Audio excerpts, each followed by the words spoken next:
Are you ready to shield your crypto assets on Namada? Then you are in the right place, as today I'm gonna walk you through the shielding process and how you can turn your Cosmos assets or your IBC assets private by sending them over to Namada via IBC and make them private so that nobody can trace your on-chain actions.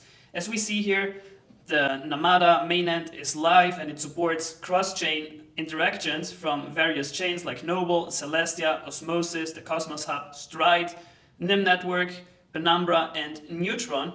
And without further ado, let's jump into the shielding process.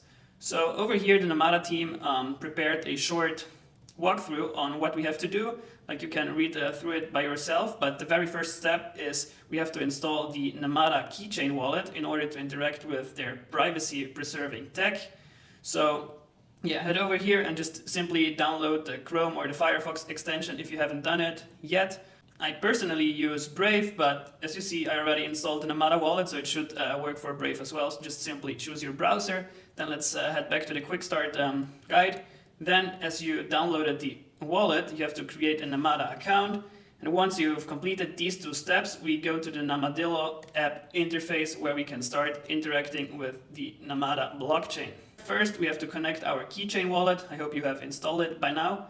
And we approve. So over here, we see our shielded assets or the shielded pool and the unshielded assets. I've interacted with Namada before, therefore I already shielded some assets, but don't worry, I will show you how that works.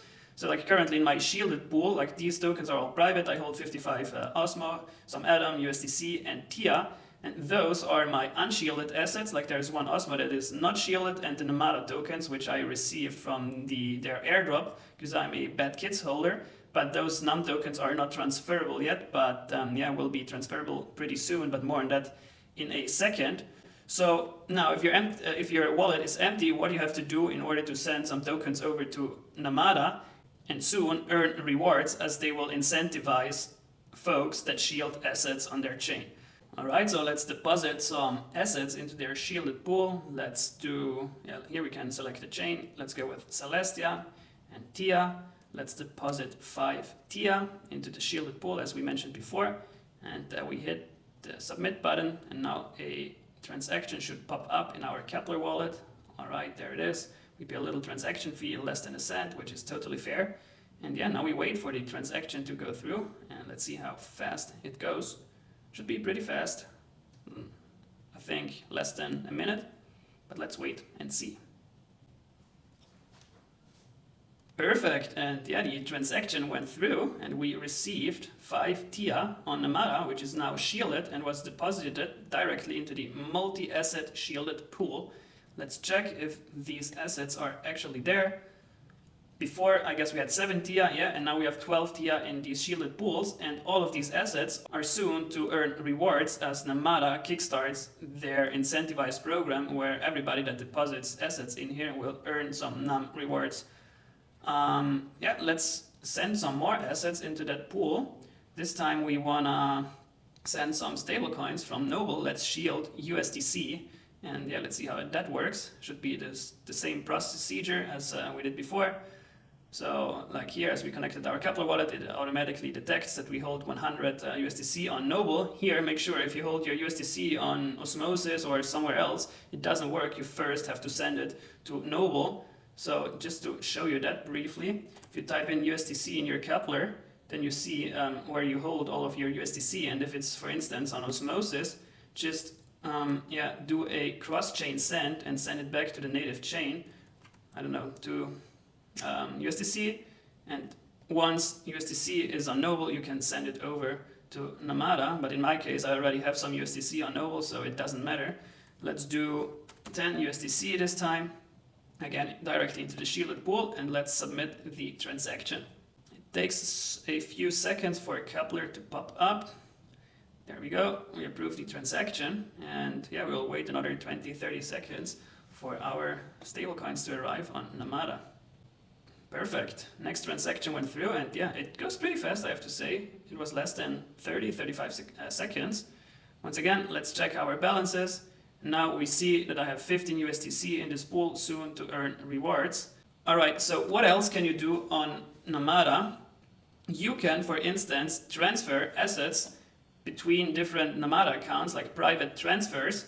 And there was a beautiful tweet from Ava, one of their co-founders, and she said, yeah, I just shielded all of my Noble USDC on Namada, and now I can finally make private payments to like folks without creating 100 new addresses, funding each of them through a SEX, managing the clusterfuck of 100 addresses, and just wasting countless dollars on SEX fees and dust amounts. And yeah, that's exactly, now I'm showing you what she was talking about. Since yeah, you can now send USDC to anybody around the world in a totally private manner, which is truly intriguing. So therefore, make sure that you have the shielded tab on, select the asset, we select USDC, and these USDC will be directly sent out from our shielded pool into the receiver's shielded pool. You can select the token amount, and then here paste the recipient's Z Namada address, this one. And how to do that, I will show you. If you go to your Namada, you can change your wallet, which I will showcase you briefly. So just paste your wallet address, the shielded address. Then we switch back to our other account. And from here we can send these 5 USDC over. And let's hit submit. Then here we have to approve the transaction, this time in the Namada Keychain wallet, since we're sending assets from one Namada address to the other and we're not interacting with the broader interchain, which we know Kepler is the default wallet. Therefore, wait for the Namada Keychain wallet to pop up and to approve your transaction there. Then just type in your password to approve the transaction, and that should be it. Perfect, the transaction went through. And now let's briefly head over to the address we sent these funds to, see if they arrived. Yeah, perfect. As you can see here, this is my ledger secured Namada wallet. Here we received 5 USDC in a fully private manner. And let's head back to the dummy wallet. Another thing I wanted to show you is how to unshield your assets. So for whatever reason you no longer want your assets to be private, just head over here to the multi-asset shielded pool. And you can unshield these assets. In this case, let's do TIA, and let's unshield 2.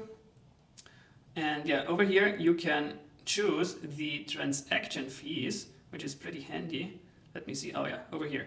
So as Namada can currently not be used to pay transaction fees to unshield, I'm not sure what, you can use all other assets in the shielded pool to pay for a transaction fee, like similar to Osmosis, super cool feature. And let's choose TIA. We do low, and we submit another transaction. There we go, we approve the transaction, and for whatever reason, another error. But I think you got the intention. And finally, you can vote on some governance proposals. Currently, there is a proposal live, the proposal 25, to initiate phase 5 of the Namada mainnet, which will enable internal NAM transfer so that you can send NAM from one account to the other one, since thus far you could only send TIA, Osmosis, USDC between accounts, but with phase 5 this feature will go live as well, and you will also be able to use NAM to pay for transaction fees when shielding or unshielding assets on Namada. I already voted, so just go ahead and vote if you have some NAM tokens. And what else? Over here there's the history tab that shows us our on-chain history. As you see, like today we shielded 1 OSMO, then we shielded 5 USDC, 5 TIA, and some more USDC. And of course, over here at the staking page, you can stake, redelegate, or unstake your tokens, and currently you earn a APR of 12.7%. And these are my delegated validators, and let's claim Namada. You can claim and stake, or just claim them. Let's claim and stake all of them. Let's approve. Perfectly, we claimed and restaked all of our NAM, and really looking forward for phase 5 to go live, for the pool incentives to go live so that we can actually earn some yield. And this is just a major unlock for the entire crypto scene, especially for Cosmos and all IBC assets, since now you can simply send them over to Namada and make them private by default. The same for Celestia. And Namada is expanding their network, and soon you will be able to send assets on Ethereum or on Solana into Namada shielded pools as well, to make them private by default. So big props to their team. And as you see here in their official announcement, proposal to begin phase 5 is now on chain. If it passes, and it looks as if it would pass, by Friday, NAM transfer will be enabled. And soon thereafter, there will be another proposal which will enable IBC transfer, and by then Namada is really fully live and you can withdraw Namada and send it to Osmosis and trade it there on their DEX, and that's where price discovery happens. It will be super interesting to see at what price Namada trades, because according to my knowledge it's the very first chain that has no low float and high FTV, since they have plans to 100% unlock all their tokens at TGEs. So investors, team members, they could theoretically all dump their tokens at the very beginning, but it also gives retail users like ourselves the chance to buy in at the very first day without there being like massive unlocking schedules in the future that just lead to constant sell pressure. So from the TGE moment onwards, all tokens will be out in circulation, and investor team members, they can just decide whether they believe in the future of Namada, therefore they will hold, otherwise they will sell. But yeah, this just creates this very interesting dynamic that we usually don't have in crypto today. And new projects, like they launched the high FTV with a very low circulating supply, and this just leads to all these problems that we witnessed in the past. Retail is not eager to invest since there's this massive supply overhang, and like these chains are called VC chains. But yeah, Namada turns this narrative on its head, and therefore, yeah, super curious to see how it plays out.